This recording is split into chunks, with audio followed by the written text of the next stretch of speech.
morning. This is the way to a wonderful life. Please know with me now, right now, there is a power within you.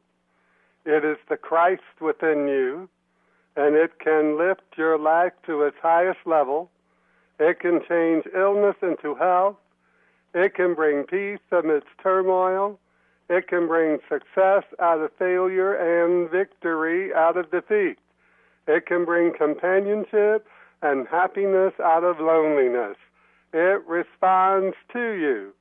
For this is the power that dwells within you, and so it is. Amen. Thank you for joining me this morning for the Way to a Wonderful Life. I am Reverend Dr. Hilary Leila Bates, coming to you live this morning from Palm Springs, California, teaching from the philosophy of the Mastermind Jesus, the wisdom of the ancients, and the evolutionary science of mind. This program is not pre-recorded, nor is it edited. It is live. For more information about this ministry, please visit www.revbates.tv or www.revbatesontheradio.org. You can also find me on youtube.com, where you'll find 99 of my radio broadcasts that you can listen to 24/7 in both English and Spanish. You can also go to MSN, Yahoo, Bing, and Google and put in the search box Reverend Henry Bates, that's B-A-T-E-S, and you'll find everything you want to find out about this ministry. Now, this is a healing and teaching ministry where we go beyond religion and we focus on those simple yet profound healing principles given to us by the Mastermind Jesus, so that we can believe in our prayer and the answer to it. For we believe and we know that God responds to us by corresponding to our faith and our belief that with God, all good things are possible. With God, all good things are possible. So you can send me your prayer requests, your questions, your comments about this program, and you can also send a tithe, a donation, or a contribution or a faith offering in support of this radio ministry, which I will deeply be grateful for. And you can do that from the website revbates.tv or the revbatesontheradio.org. Or you can mail those to Reverend Henry Bates, that's B-A-T-E-S, P.O. Box 1173, Palm Springs, California, 92263. Once again, that's P.O. Box 1173, Palm Springs, California, 92263. And you can leave me a telephone message in the Los Angeles area at 818-476-0088 or in Palm Springs at 760-778-5677. Once again, this is the Way to a Wonderful Life, coming to you live this morning from Palm Springs, California. This program is not pre-recorded, nor is it edited. It is live, and our Way to a Wonderful Life message for today is titled Truth Revealed in Light. Truth Revealed in Light. And so I want to congratulate everyone, or at least recognize everyone who's celebrating the Festival of Lights, the season of Hanukkah, the celebration of Hanukkah, which began at sundown last night. And we know that that light that shines from within each and every one of us, expressing itself out as all the beauty that we see in the world today, with all the lights and the decorations and all the holiday festivities and the Hanukkah gifts for the children. We know that that is the love of God, that's the love of the divine in each and every one of us. And so we know that as we take into our mind and our heart that we are here to express the givingness, the forgivingness, and the lovingness of God, that we shall find plenty of opportunities to express just that. We shall find plenty of opportunities to express just that. And so we know that there's something within us. We read in the Scriptures, I can do all things through Christ which strengthens me. And we know that there's something within us, this Christ, which Jesus identified as the light, that something is always seeking to be expressed in our outer world. So as we cultivate, foster, and nurture the idea is that there's always something for us to give, always something for us to forgive, always something for us to love, then we shall find ourselves expressing the life of the divine, that living Spirit of God within each and every one of us in a greater way in every day and all that we do. So each and every one of us know that when we go back to the book of Genesis 1:27, we realize that at that point man had the realization that the human species was something greater than all the other living things on the earth at that time, and they revealed through their mind that, and God created man in his own image, and the image of God created he him, male and female created he them. And so we know that in that realization that man had finally come to that point of evolution, that they realized that there's something greater going on than what we see in the physical world, that there's something more powerful than what we can see, hear, feel, taste, and touch. And so when we take that foundation of truth and realize that God has imparted to each and every one of us a part of its own power, a part of its own spirit, and a part of its own intelligence, that there's always something more for us to experience, always something more creative for us to do, always something more loving for us to experience, and always something more forgiving and giving for us to activate in our life experience. The Mastermind Jesus referred to this as the light within us. He said, I am the light of the world, that I am being that image, likeness of God within him and within each and every one of us. And that's why he could state further and state the truth absolutely. You are the light of the world too. From Matthew 5:14, you can look that up. And so we realize that the light is the presence of God within us and around us, omnipresent in the universe in which we live. So I've got some wonderful words here from Dr. Robert Bitzer. He wrote this in 1952, and I think that's about 60 years ago. He writes, when we are fully conscious of what we can do, there is no power in the universe that can prevent us. The Christ story illustrates this. When the time for the Christ to appear had come, the end seemed to be closed and no home to receive him, but an idea whose time has come must find its fulfillment. And we can take that down to the personal level for each and every one of us. He writes, the lowly manger became a shrine to glory, which completely transcended everything around it. The most mundane expression is covered with light when the emphasis is placed upon the spiritual reality of the thing. The wise men had to come from the four corners of the earth, following this light, to find that adoration of the Christ Spirit that they were seeking. The mystics throughout the ages have known that nothing can hold back that idea whose time has come, or that which is our rightful heritage, which is all that the Father hath, that we can claim as true for us and claim as ours. That's a modification from Dr. Robert Bitzer's writings, but the intention is truly there. So we know that light dispels darkness, and we know spiritually light is knowledge, understanding, and wisdom. And so we know why light as a symbol for spiritual enlightenment is found in Hanukkah and the Christmas celebrations throughout the world.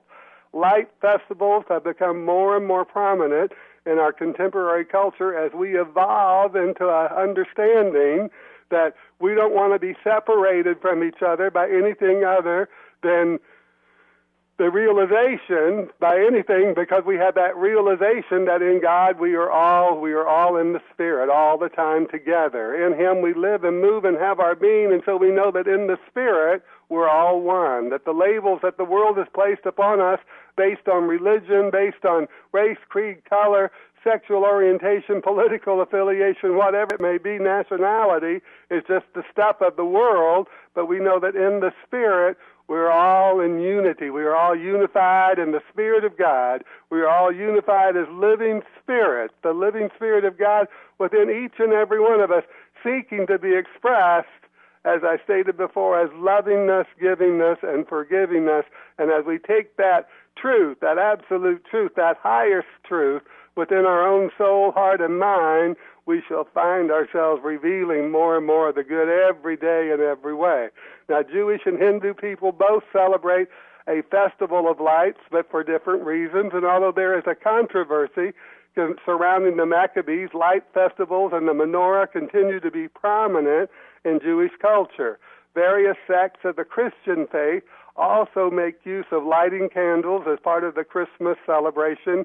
For example, the candlelight mass, the Christmas Eve candlelight service, etc. But I have a connection here to Hanukkah, to Christmas, a Hanukkah to the Maccabees, to all religions that believe that there's only one God, there's only one life, there's only one Spirit, there's only one power. And as we read in the book of Isaiah, I am the Lord, besides me there is none other, besides me there is no thing, so we know there's only one power, one life, one Spirit, one mind, one intelligence, permeating all things in the universe, omnipresent, omnipotent, and omniscient, all power, all present, and all knowing. So let's read these words from Edgar M. Rothman. He wrote this in 2008. He writes, "Here is the story of Hanukkah as it is taught to Jewish children.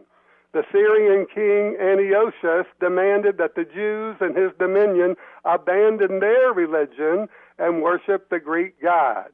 A small band of rebels, heroically led by Judah Maccabee, rose up against Antiochus' army and, against all odds, were victorious. They returned to the temple in Jerusalem to find it desecrated, a pagan idol installed there. The holy lights were out, and there was only enough oil to last for one day. Then the miracle, the flame stayed lit for 8 days until new oil was found. And there may be a message for the world in the Hanukkah story. If the Maccabees had not been victorious, would monotheism, that is the belief in one God, have survived? Would Christianity or Islam ever have come into being? Perhaps the Hanukkah story should be a cause for celebration outside the Jewish community as well as within." That's from Edgar M. Rothman, and he wrote that in 2008. So we know that the mastermind Jesus observed the celebration of Hanukkah in the temple, and we can read about that in John 10:22 through 23 during the winter of AD 29. So Jesus was 29 years old. Being of the Jewish faith, Jesus observed all of the Jewish holidays and observances. Especially, I believe that he would have celebrated Hanukkah and the victory of the Maccabees, because this victory illustrated the strength of the Christ in each of us and the light that not only shines from the oil, but the light of truth and faith that shines and fills through the minds of all those who accept this as a triumph of the living Spirit of God, present in and through us in all things that concern us. Present in and through us in all things that concern us. Now, Hilary Leila Krieger writes in the New York Times, and she's an editor or a writer from the Jerusalem Post. She writes, "Many Americans, Jews as well as Christians," she writes, "think that the legend of the long-lasting oil is the root of Hanukkah's commemoration. And perhaps that mistake is no surprise, given that for many, the holiday has morphed into a Christmas for Jews, echoing the message of peace on earth and accompanied by gift giving. In doing so, the holiday's own message of Jewish survival and faith has been diluted." So when we take these writings from Hilary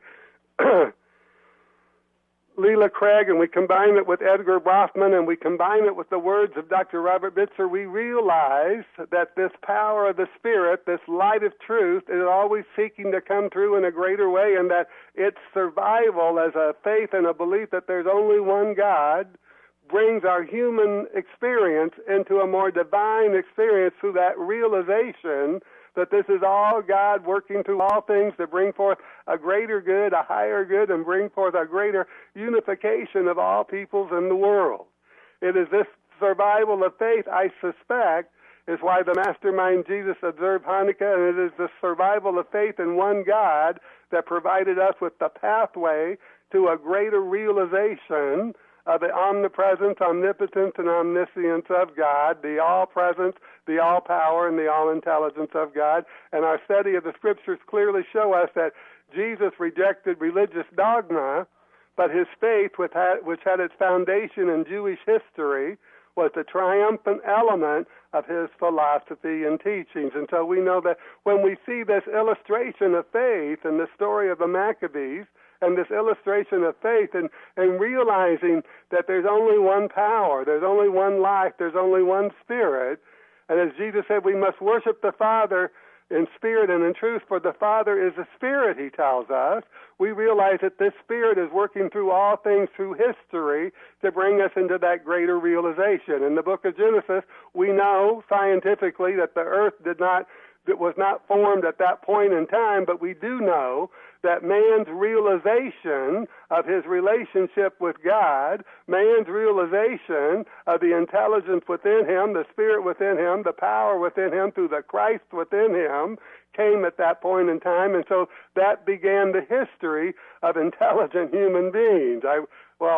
When you look at history, sometimes we don't always believe that human beings were intelligent. Human beings are the only ones that have sought to destroy each other and destroy the world in which we live, and sometimes it's difficult to reconcile that intelligence to our mind, but we want to take ourselves back and realize that it is the Father always working through everything as the Spirit, and that means when the Father is working through everything as a Spirit, that the power, the intelligence at work in the universe shall overcome, transcend, redefine, and renew the minds that want to do damage to the world, and it will bring about peace. It will bring about creative expression, and it will bring about an expansion of the good. As Jesus said, it is the Father that doeth the work.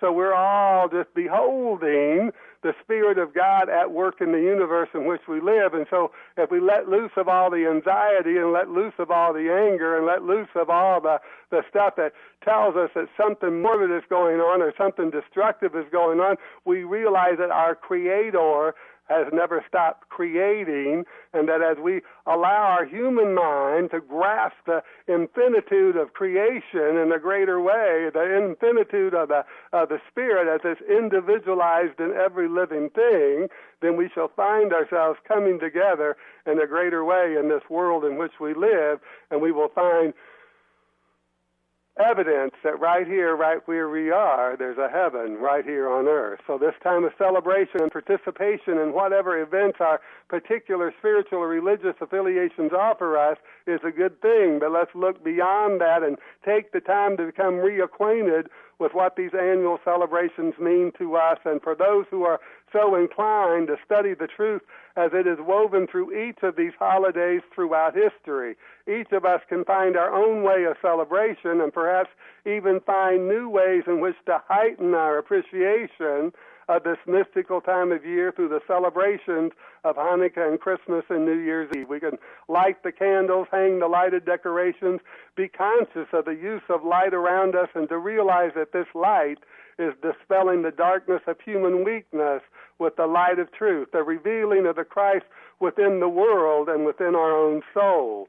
And so we take that and we realize that there's a new idea whose time has come, that the old at things, the old way of contemplating things, the old way of coming to conclusions about life and our relationship to God and to each other, those must pass away in order for us to find truly that peace on earth and goodwill towards everyone. So let's go back and look at those words of the great Dr. Robert Bitzer again. And once again, he wrote this in 1952. It's just incredible wisdom. And 60 years ago, a lot of great wisdom came into the world in 1952.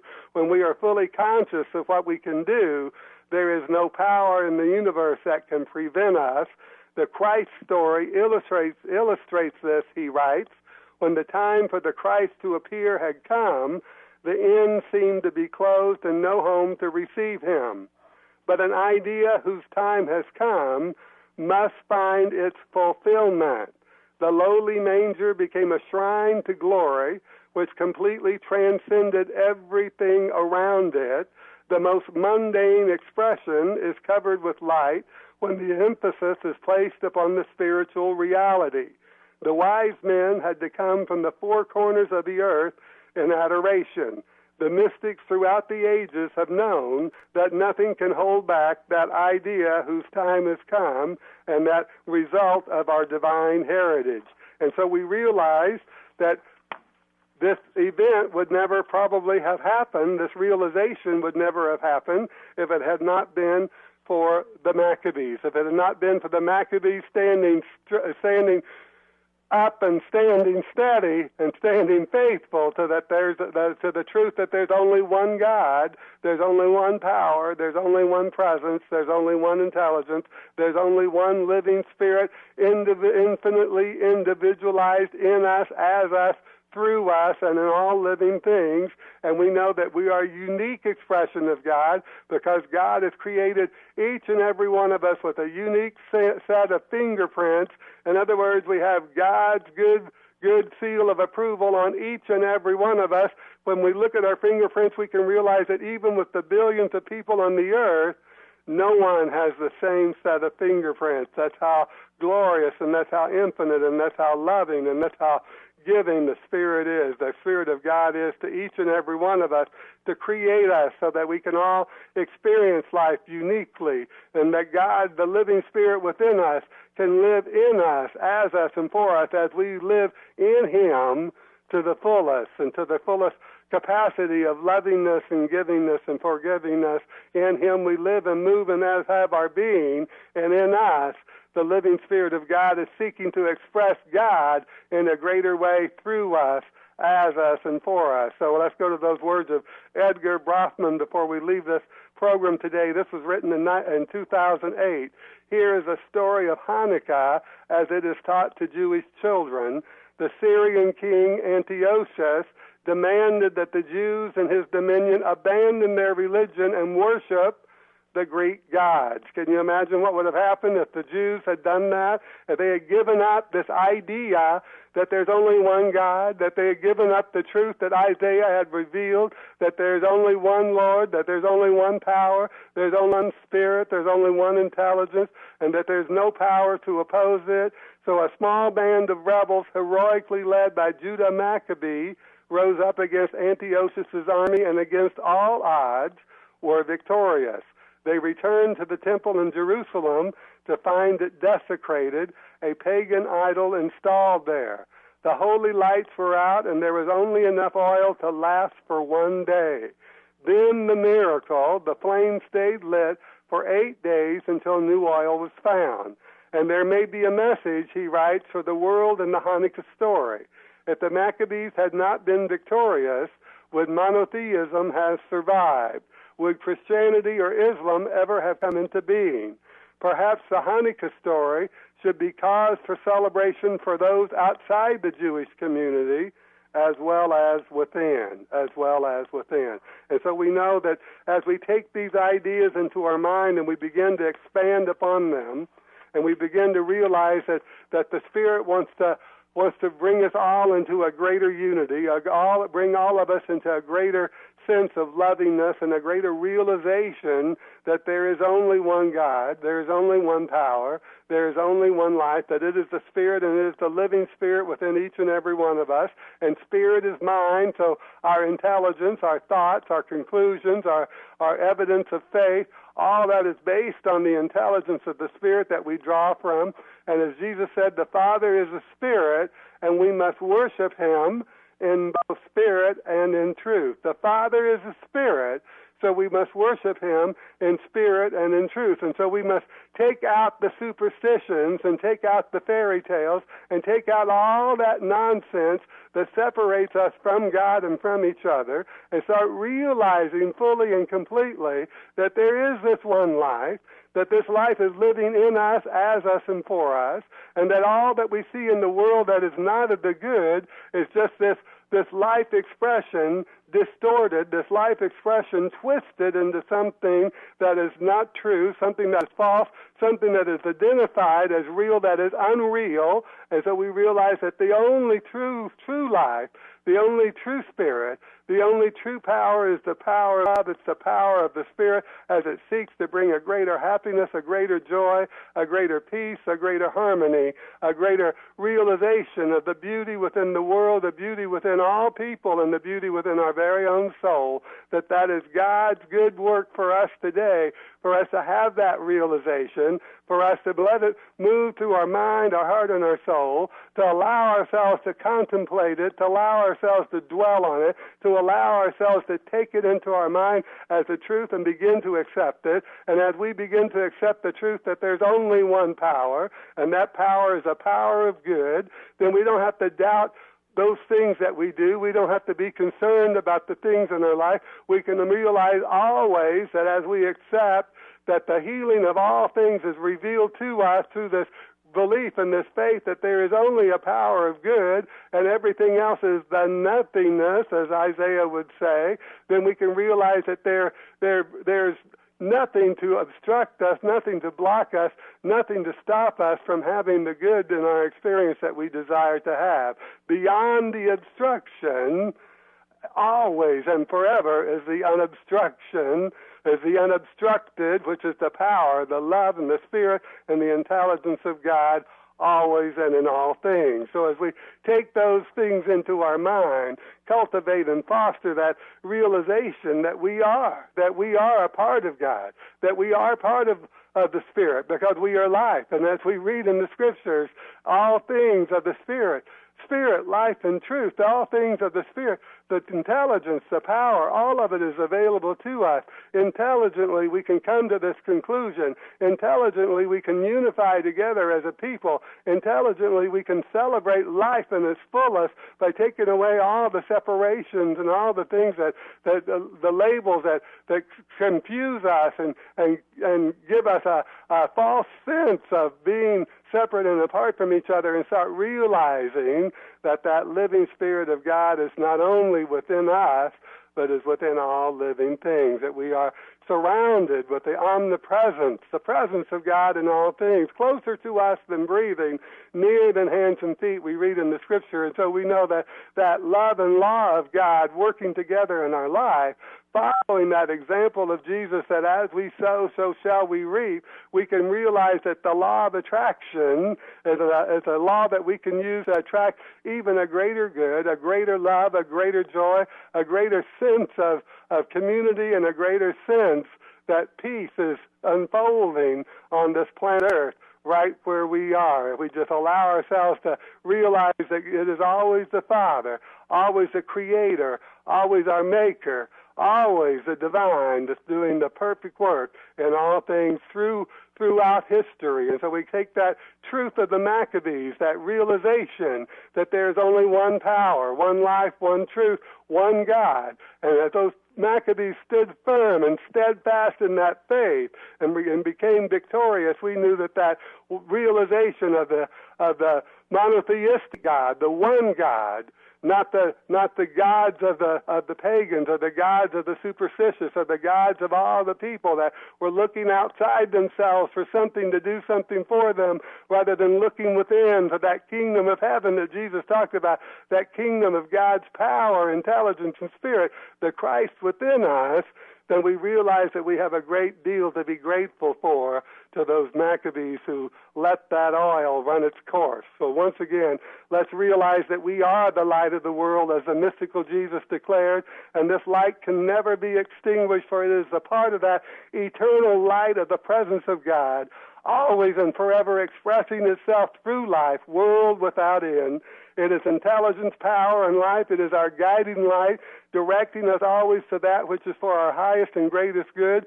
God is our sufficiency in all things always. God is the faith that is sustained within us. God is the faith that sustained the Maccabees, and it is the faith that shall sustain us in joy and happiness and peace and love. It is the truth that can be revealed in the light right now, right where we are. Once again, it's been my great pleasure to have you with me today, and I hope you join me for my next broadcast right here on KTYM AM 1460 radio and at www.ktym.com. every Sunday morning, 7:30 a.m. Pacific Time, 9:30 a.m. Central Time, 10:30 a.m. Eastern Time. And be sure and visit www.revbates.tv or revbatesontheradio.org. You can go to youtube.com where you'll find 99 of my radio broadcasts that you can listen to 24/7 in both English and Spanish. And you can also go to MSN, Yahoo, Bing, and Google and put in the search box Reverend Henry Bates, that's B-A-T-E-S, and you'll find everything you want to find out about this ministry. So please feel free to contact me through revbates.tv or revbatesontheradio.org, or you can mail your correspondence to Reverend Henry Bates, that's B-A-T-E-S, P.O. Box 1173, that's P.O. Box 1173, Palm Springs, California, 92263. And you can leave me a telephone message in the Los Angeles area at 818-476-0088 or in Palm Springs at 760-778-5677. Once again, this has been The Way to a Wonderful Life, coming to you live from Palm Springs, California. I am Reverend Dr. Hilary Leila Bates, and I want to wish everyone a great celebration of Hanukkah. Hanukkah began last night at sundown and will continue for 8 days, and before we know it, we will be singing Merry Christmas, and we'll be having a wonderful holiday season for all of us as we go into this wonderful new year that's coming up, 2013, and we're going to realize that life just gets better and better in every way, every day, as we put our faith in the good, our faith in God, our faith in the realization that there's only one power, one spirit, and one intelligence, and it lives in us, as us, and for us. It is the living spirit, it is the Christ within us that strengthens us right now, right where we